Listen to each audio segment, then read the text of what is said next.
This is the Outliers Edge podcast, where we champion the leaders who are shaping the next era of humanity by taking them to the edge of their comfort zone so that they can lead us to the edge of what's next. I'm your host, Niiamah Ashong. Let's do this. Hello there, Niiamah Ashong here, founder of Outliers Edge, where we champion the leaders who are shaping the next era of humanity. We champion the leaders who are shaping the next era of humanity. And as we are exploring that, we look into different ways to see, hey, who's out there right now looking to shape humanity? Who's out there right now choosing to be a leader? And what does it actually mean to be championed through here? What does it mean to actually be able to be really supported and championed as it goes through? Today, I get to talk to one such leader, Bryan Daigle. Bryan, it's really, really wonderful to just be in this conversation with you here. It's good to also just reconnect with you. We got a chance to talk right beforehand. Like, it feels good. You're an amazing human being, and like I'm glad to be in space with you. Yeah, good to be here too, Niiamah. Yeah. Bryan, I'm excited for the conversation you're going to have wherever it goes. One of the things I like to do to start us off is to let you know who you are to me. I think honestly, it brings me into this space and reminds me that, like, you know, with all the things that we're trying to get done, there's an amazing human in front of me. Let me make sure we're talking to, like, I am talking to that person, and go on from there. So I'm going to spend a little bit of time in introducing you and bringing you into this room as who you are to me in this moment. If you ask me tomorrow, it'll be something completely different, you know, but like in this case, this is who you are. I have to really just spend some time getting clear around it. I had to make you speaker view. If you saw me looking up, I was like, I need to see you. So Bryan, here goes the thing. Who you are to me. I said it here, we champion the leaders who are shaping the next era of humanity. And it takes me back to a conversation we had maybe a year ago, where you talked about like uplifting like human consciousness and like and the element of just completely raising things up. And when I think about you, like, it felt really aligned. I was immediately reconnected with that part of you. However it's being manifested in the world right now, there's something that I get that at your core, there's some element of raising up the like human consciousness at play. And that is something that it inspires me to be around someone with a mission that large. The other thing here is that while the mission is large, you're one of the most grounded people that I know around this. I know you've done many different things in your life, and you've had different degrees of success with them, and you still choose to both reinvent yourself and then also come into space with a level of both possibility, but practicality and purpose. And like those three things together is something that makes me think about like I feel it's not unique to you, but it's part of the things that make you shine in my world. It's one of the things that make you shine. And the last thing I'll say here that really comes up to me is that you are, in addition to the experiences that you've had, like you're someone who also who brings in like an integration around the different roles that you play. I feel that like there's space to be a parent, to be an entrepreneur, to have had different experiences and all the various things in between. And oftentimes I meet people and it's far more compartmentalized. But what I feel about you, I think this is the way I'll describe it. Our experiences has always been one of integration and bringing out the wholeness of you rather than just the one part of you. For that, I really respect you. I get really excited to be in this conversation. I'm so like tuned in and attuned to like why I want the world to know you, or at least know my world to know you. I think that's actually far more accurate, you know. And I'm grateful for the person that you are, and I'm glad that we get to spend time together in this conversation. It's good to be with you. Good to be with you too, Niiamah.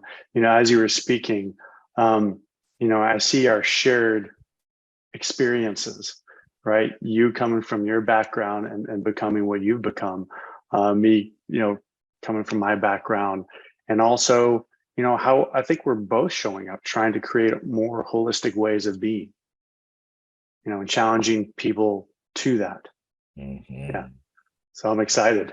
I'm excited at that as well. When you say this, what comes for me is like, let's live that in this conversation. I think it's already, like, it may not have needed to be said, but I'm going to put that intentionally in this space. Like, let us play with our being in this space. Let us bring out more of our holistic being, and like, let's play with the challenge as well. Let's keep both of that in this space here, and be a model of what conversation can be and what connection and relationship can be when that's in place. You good with that?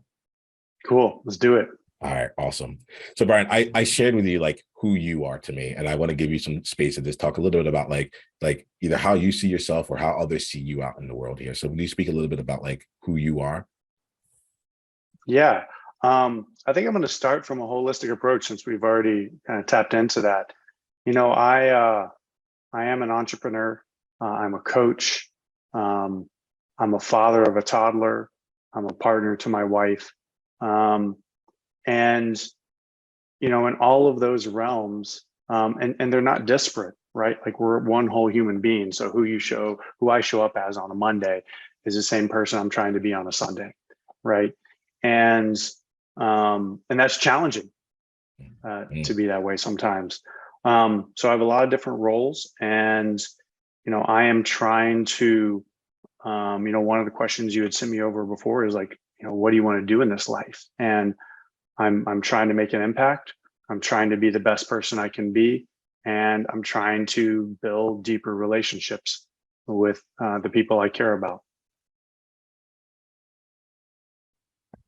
I really appreciate that, and I think that one of the things that strikes me right now is when you talked about like it's challenging. It's challenging to be the same person you are on Monday as you are on Sunday, and to be in like the word for me is integrated right now. You may look at it differently, but I'm recognizing now integrity has over time come higher and higher and higher up on my list of values. And to me, integrity is not, it's not like the component of, oh, what you say is what you do, or if you commit to something, you're going to follow through with it. There is an element of integrity with it, but the integrity that I look at is on the level of, are you whole? Are like integer, whole numbers? Are you bringing all of you? Or are you willing to? Do you consider yourself full and complete, even when things are going wrong, or given the multiple roles that you have to play in the world? So I kind of would like to just start off a little bit on that part about like the challenge, because I have people in my life that will talk as a matter of fact, like, you just have to be compartmentalized. You can't have this person be this person, and it's just fact, And I'm like, I'm thinking to myself, oh, it'd be great to just be able to like send this part of the conversation and talk, so we can talk about that, like what that might actually be like, and also acknowledge the difficulties in actually accomplishing it. It's one thing to say be integrated, but it's like you're already alluding that it's like it's not an easy road to walk down. So I'm really curious about like what your thoughts are on that. Anything that comes to you about around being integrated or playing in the multiple role. Yeah, I read something recently, and it just slapped me in the face with the truth when I read it. And it was this: compartmentalizing is a defense mechanism. And I had never thought about it that way. And coming from kind of a very left brain background, engineer, right, business project management, where so many things were compartmentalized. That was a skill, right? I felt I had to offer, and to see it as a defense mechanism, because it's afraid to expose ourselves, to be vulnerable, to show the wholeness, the fullness of who we are. Yeah, that just really hit me. I noticed that when I said that, something landed with you. Yeah, there's something in here that, like, so I'm actually processing and receiving it here. So what I think is important that I put into this space here, because as of the process, I'm like, oh, why is this so important to me? And when you say it's a defense mechanism, I recognize it's like safety. Safety is something that, like, for years I've been cultivating, and I think it's important because realistically, some of the barriers that I have felt in terms of showing up in the world, whether it's integrated or showing up at all, has been like a feeling of like an impending life or death, right? If you break it all the way down, maybe it's like, oh, I don't want to look silly, or I don't know how things are going to be in this space, and what is acceptable. And then it gets to, well, if I do something that's unacceptable, I'll be kicked out of the space. And then it gets to, if I get kicked out of the space, like I won't have any friends, family income that's coming in. And then it goes to, well, if that's the case, then like I'm not going to even take care of myself, and then I'm gonna wither away and I'm gonna die. Like it all just comes down to like, if it all comes down to that. So when you talk about a defense mechanism, like it takes me straight to safety, and the unconscious ways that I've been creating safety for myself um, over the years. So that was it. That was the initial wave that hit me when you said that. It's interesting. There's this exercise in men's work. And I forget what the exercise is called, but it's essentially that, say, hey, on one hand, if I do this and you take it all the way to, I'm going to die, everyone's going to leave me, right? And then you say, okay, well, my other option is this. And on the other hand, and then you take that all the way and it ends up at the same place. And you're, you're just left with a pile of shit.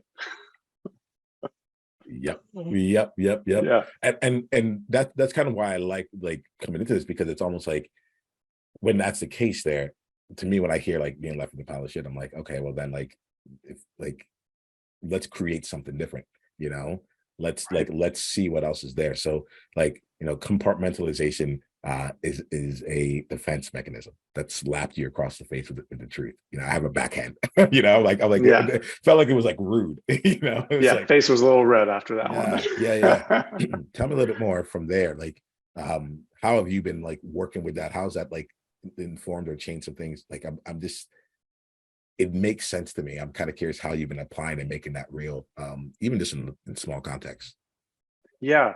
Well, I think I've been in a practice now, for 4 or 5 years of integration, as you put it. And so for me, I think why that really hit, and I apologize if there's some noise going on in the background. You're good. You don't have to worry about any of that. Like, we all live, like life is happening all around us right now. So like, yeah, let's just construction guys decided to show up during this. So that's that's how it goes. But yeah, it was just a reflection on how much, how so much of my life was like that. And I thought that was an asset. And to see it as a liability, that was just really fascinating, in that perspective. I feel today, I do try to show up integrated, right? And be the same person with my wife or with my son or with a client, be real, be authentic, speak my truth, speak up, call things out.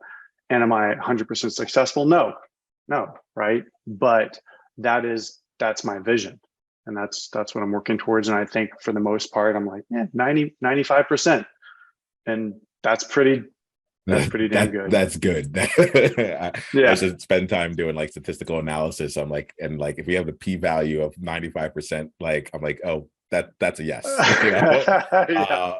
So like that's top percentile. You said something here, just like that I want to like dial in on here, which is like, look, I had seen compartmentalization, like I had seen it as a skill, as an asset, and to see it as a liability, that was something there that struck me for a couple of different reasons. I tend to work with people and work with them from the standpoint of, here's this thing that you think is a liability.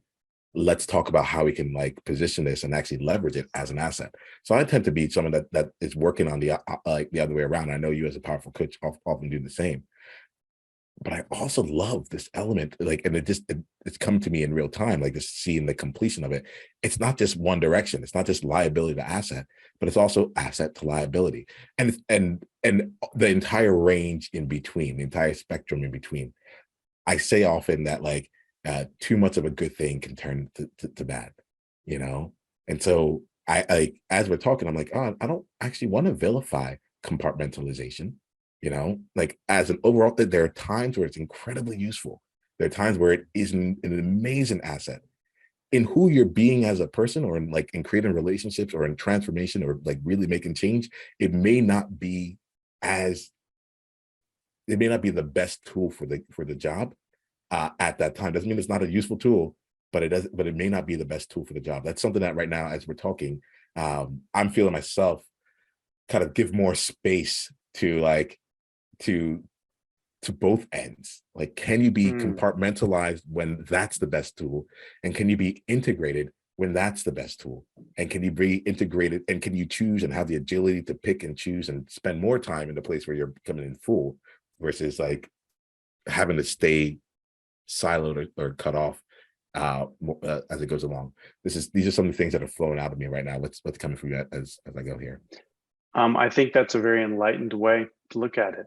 You know, what I hear is you're creating allowance and space for, you know, different scenarios and different experiences we have in life. And so, yeah, compartmentalizing or whatever tool we could be using, breath work, right? Breath or meditation isn't appropriate if you're driving at 75 miles down the highway, right? So it's like picking the right tool for the job.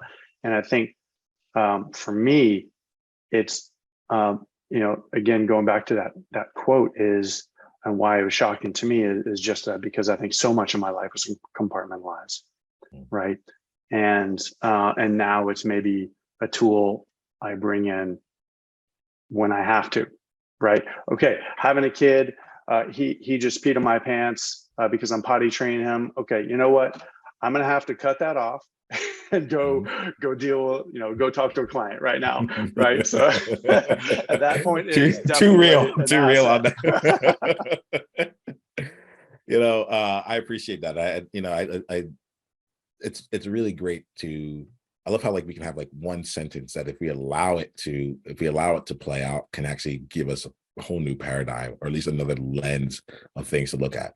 Spent a lot of time talking about blazing your own trail, walking your own path, and owning your own outlier. And I think that there's some elements here of being able to see, like, I love the idea of looking at it as like something else in your toolkit, something else that you can use on the path to say, and not be the strength that I feel in this here. And it's really expanded as we're talking, but the strength is not in are you integrated or compartmentalized, but the strength is the like having access to both of them, the right tool at the right time and being able to leverage it. It's something that I think is going to transform the way that I talk about this going forward. And also just, I think, just give more space for empathy and for me to be able to reach people, because it really is it's a dynamic. And what gets me is like, it's like the unassuming truth. And in this conversation, I feel like I'm going to call myself out, where I have been playing more on the unassuming truth, like integrated is the way to be, you know? And so like that just really feels like there's a lot more space that's been created around that. I appreciate that, Bryan. Yeah, there is, you know, some of the best coaches I've seen are the ones with the greatest range. And greatest range essentially means the most tools in their toolkit, right?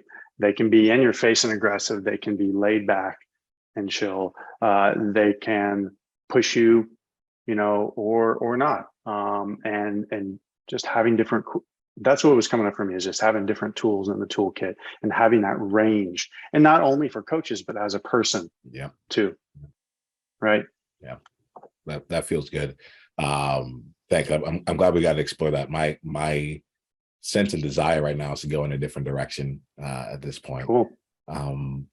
So we had talked, I told you that like there's a certain thing that's been running, a certain theme that's been running through the back of my mind recently, actually the front of my mind.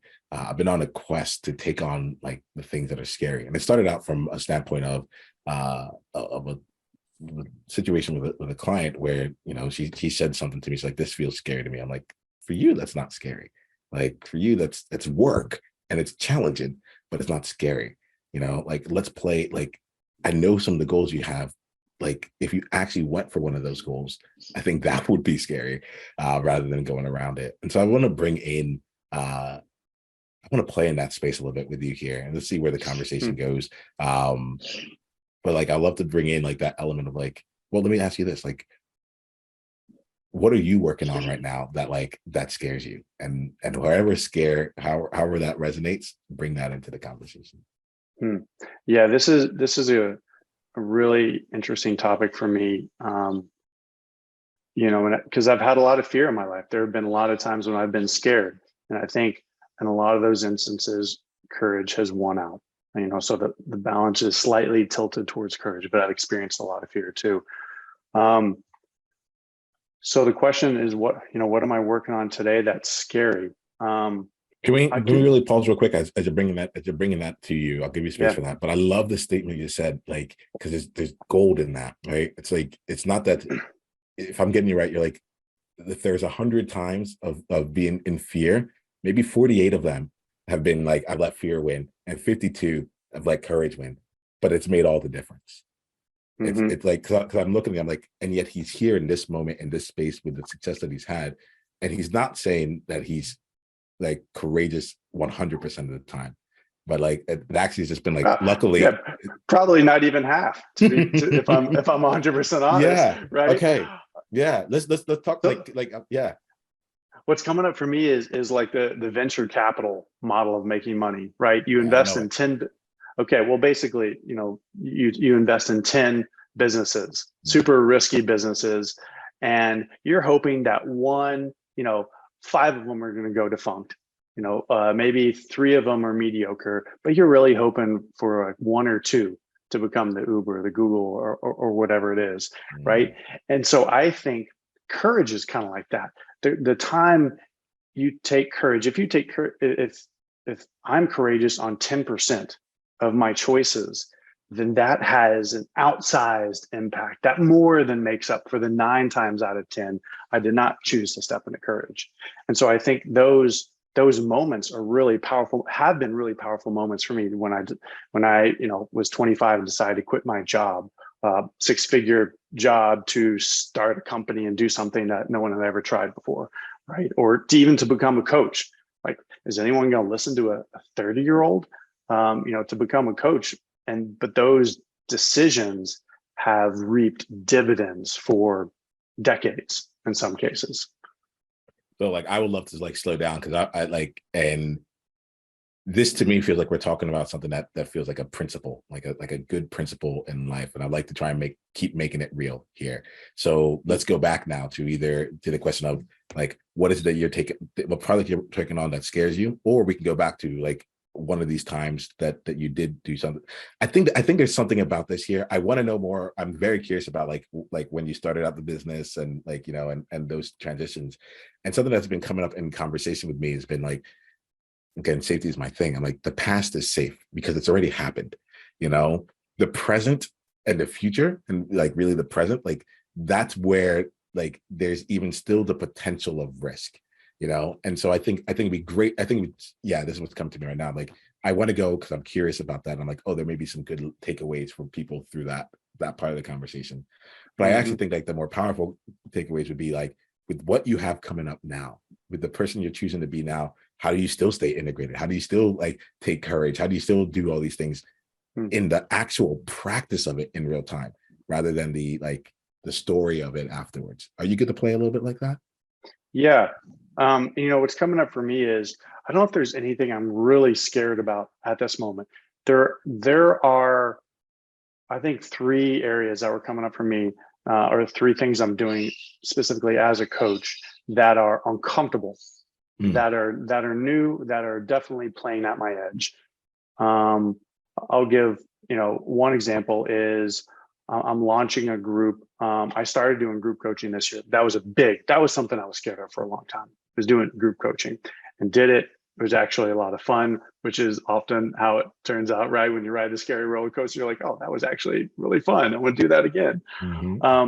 So I'm launching another group. The group I did earlier this year was a very structured process. And the one I'm launching now in October is unstructured. It's an open format. And I don't know. I don't know yet what I'm gonna do with that. And well, isn't that like kind of the point? Like for it to be unstructured, you're like it's unstructured, so I don't know what I'm gonna do with it. I'm like, it's kind of in the word, isn't that's it? the point. Yeah. Yeah. Yeah. I am curious. It is a little scary. Yeah. And like, I keep going, please. Oh yeah, just because it's going to require me to really dance in that moment, which, with a group is like a new, yeah, it's a little scary because I want to make it valuable, and yeah, I want to be successful on that.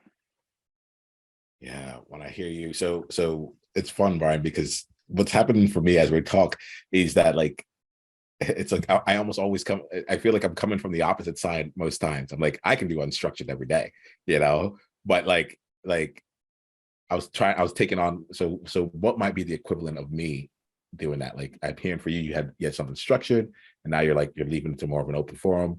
And I'm like, let's make this real for me, like because we all have our elements of this. I'm like, oh, would it be making it structured? Is the opposite true? And the answer is no. I don't think it would just be painful for me, because I'm like and the reason to be is just like I'm like I don't feel like I'm offering you what I could be offering. I'm like you can do this without me. I like but you come to me because I'm going to see that thing that felt like an innocuous statement, and all of a sudden that becomes the topic. That becomes where the transformation lies for you, because we decided to go deep on that as opposed to just glossing it over.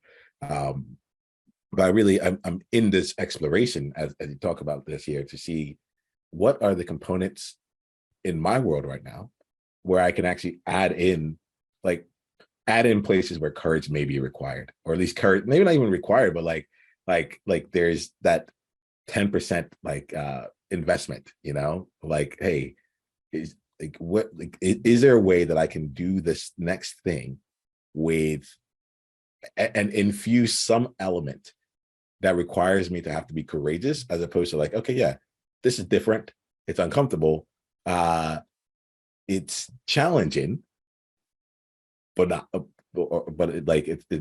have we hit that place of like, I don't know, I guess in my mind I'm thinking, and this is me actually open exploration, but it's like I'm thinking, okay, what are some of the scary things that I actually know I could be doing, or that I would want to be doing, and that I'm not along this path.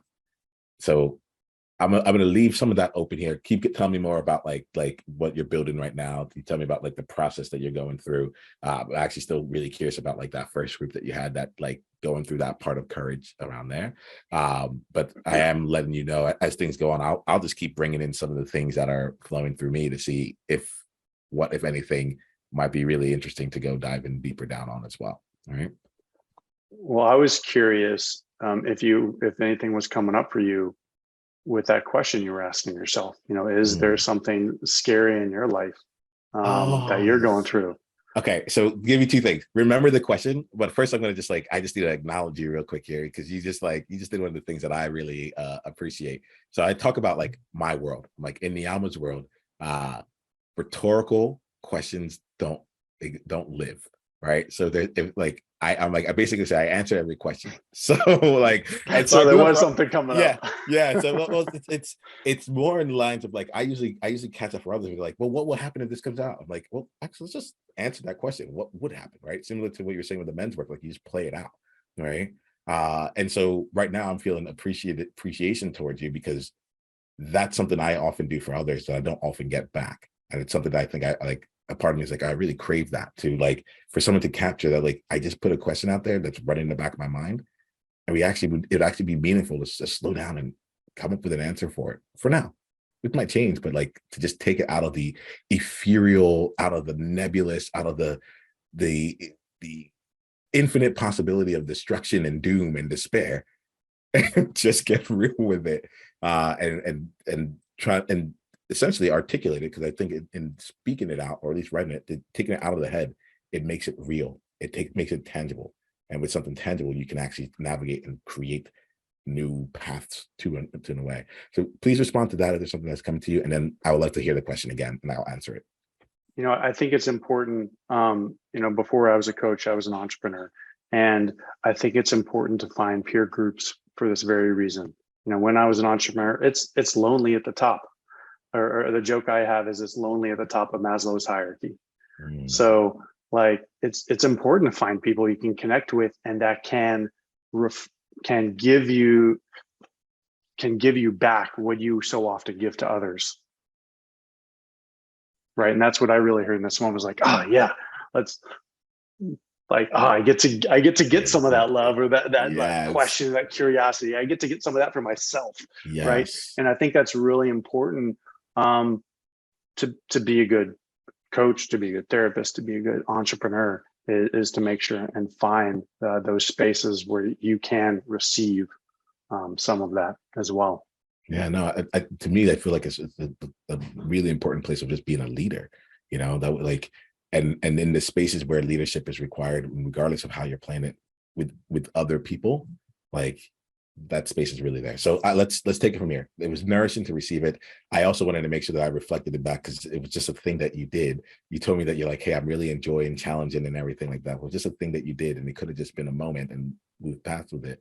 But I did want you to know that, like, I personally consider that to be a really special thing, and I'm grateful for it. I'm ready for the question. I still don't have an answer. I wasn't stalling. I just knew I didn't want to try and answer the question while I was still in the experience of like, he did it, you know, like, yes, you know. So bring the question in. Let's see what's there. And then before we do that, yeah, go for it. Can I curse? Yeah, you're good. All right. I'm going to do a little bit of a mind fuck too, which is that's also my deflection mechanism. What I did to you serves me as a coach, right? And actually, I didn't see it as a deflection mechanism in that moment. But for me, I know, because I from my coach and working with people, is that's a pattern of mine, is to make it impersonal, right? To put it on the other person. So again, it's a tool. It's neutral. And so it depends on how we're using it. All right. So let's do this here. Ask me the question. I'm mindful of the time. So we're gonna have to, like, I'm excited by the conversation, and we're gonna have to wrap up shortly afterwards. But I think at this point, with so much build up, I have to actually answer the question before we leave. So ask me the question, and then we'll start wrapping up for today. We'll have to do this again, Brian. We'll have to just do this again. Yeah, this was fun, and time flew. You know, what's something you're doing right now that feels really scary to Niiamah?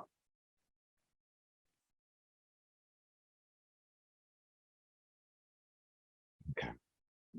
So as a check-in, there's two answers that keep coming in. I'm launching my program, the Trailblazer Oasis, right now, which is my community of practice, like to find environments where people can come and do the work and practice being expressed in their leadership, right? The scary thing about that is not will people join or any of those things, or like, it's not, the scary part about it for me here is I am scared because this is the actual vision, you know, that I had. Like, this is why I left corporate. You know, it was to go and create community. It was going to create, not community, but to create environments that supported people through emergent experiences with one another. My vision of the world exists through this. One-on-one coaching, I'm talented at. People have amazing breakthroughs, and we'll keep doing that. But it was not why I was on this earth here, you know? And so I'm scared because this is the actual vision. This is it. Everything else I've been doing has been working out and trying to create the means and all that stuff. And it's like, oh crap. Like, I'm trying to bring this out to life now. And this one feels a lot more personal from some perspective.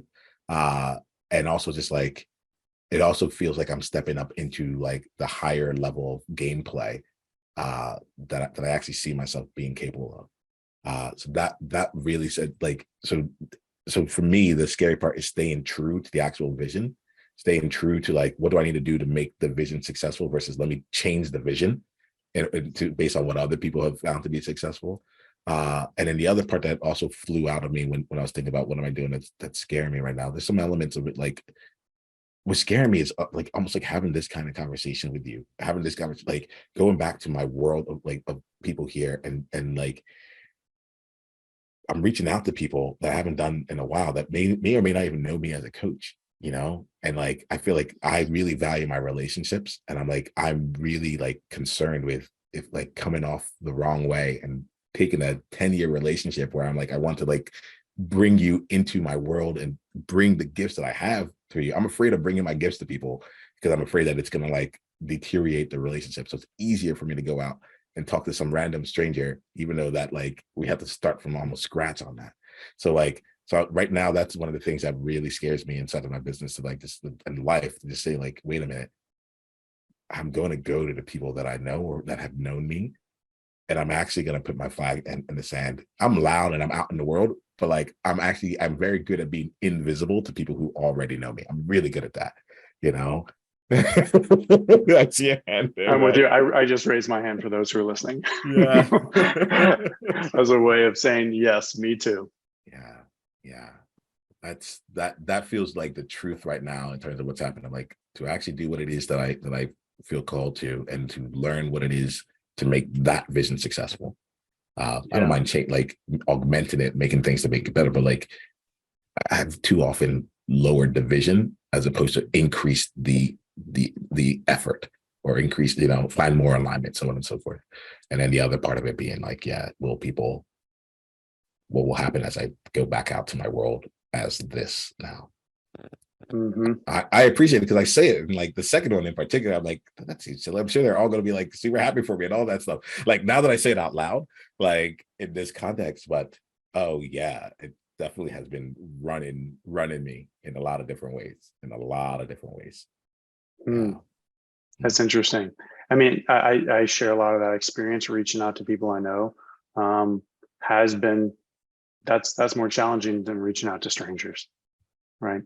And the other thing I heard with what you said is, keeping your vision in front of you. Because I think I know I've had this tendency too as a coach. When I started off, I came from a place of spirituality and mindfulness and a lot of Eastern thinking philosophy, and I would normalize my practice, or I would normalize the language on my website. I would normalize how I explain what I do, and then be like, no, that's not what's exciting. What's exciting is this, like going deeper, having more engaging and impactful conversations. And yes, bringing in some great tools from other worlds, but doing it in a way that feels like full alignment with me. Yeah, I love that. That's my wife in the background. Hi. Oh, you're great. Hello there. I'm on a podcast, right? No. Yeah. Oh, sorry. Yeah, you're fine. You don't have to apologize. I don't know if you can hear me, but it's good to see you. You saying it's good to see you. That's I a love cameo that. by Sophia Daigle. Oh, I love that. You can find her at genmyplanning.com. There you go. Just There's like her plug. yeah, there it is. I love it. Bryan, this is what we have to end this conversation, but I love like I said, life happens.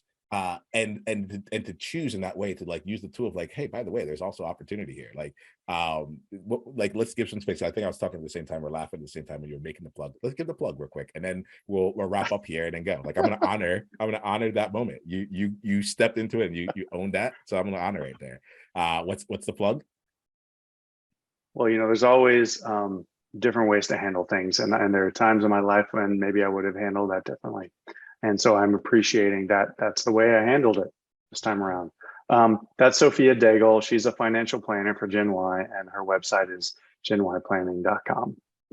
Perfect. So she's good at her job. Oh yeah. so let's do this here. Let's wrap up our conversation here. We'll do that in the next minute here. I have two questions for you. One, a lot of times people talk about like where like what was the message that they would leave for their self like 20 years ago, right? I'm not interested in that. I'm actually really curious about like, what's a message you would leave for yourself right now that you would want to come back to in like maybe 10 years to actually remind you of a truth that you know right now?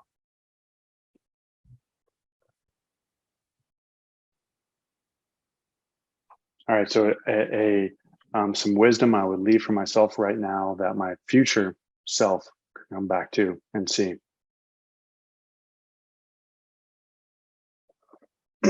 This one's a little personal and deep. So my parents are aging, and my parents are aging. My mom has Alzheimer's, and and I see some of my aunts and uncles kind of starting to lose their health, and in 10 years, I think a lot of them won't be in this world, and so for me, what I would like to hear 10 years from now is My mother and father with me. They'll always be with me.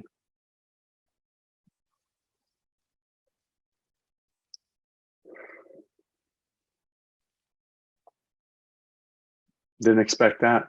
I was We don't even need to talk about it. Just let Yeah. that sit, let that be here. That's for you. That's for you right now and for them. All right. Yeah. Bryan, I really appreciate the time that we have. I appreciate you as a person. I really do. There are going to be some people who want to continue the conversation or deepen their experience with you. What's the way that they can do that? And they can go to my website, BryanDaigle.com, and sign up for an introductory session. And I do one-on-one, I do groups. So yeah, and see if there's a fit, see if there's good chemistry. Well, I appreciate that. Please take him up on this here. And let's continue growing and uplifting from here. I'm looking forward to our next conversation. I'm glad that we're back in connection. I think the world of you. Keep doing what you're doing, keep being who you're being, and thank you for showing up the way that you do. Yeah, I love being here today, Niiamah. Great to connect with you as well. We're just getting started. Take 10 seconds to think about your greatest insight from today's conversation. And if you're ready to go and bring this to a deeper, more applicable level for you, come and join us in an upcoming masterclass. Go to outliersedge.com/masterclass to be coached live and to bring your aspirations, your goals, and your challenges and have them handled in real time. This is high flame, high impact, high transformation. Go to outliersedge.com/masterclass and come experience your next level of leadership.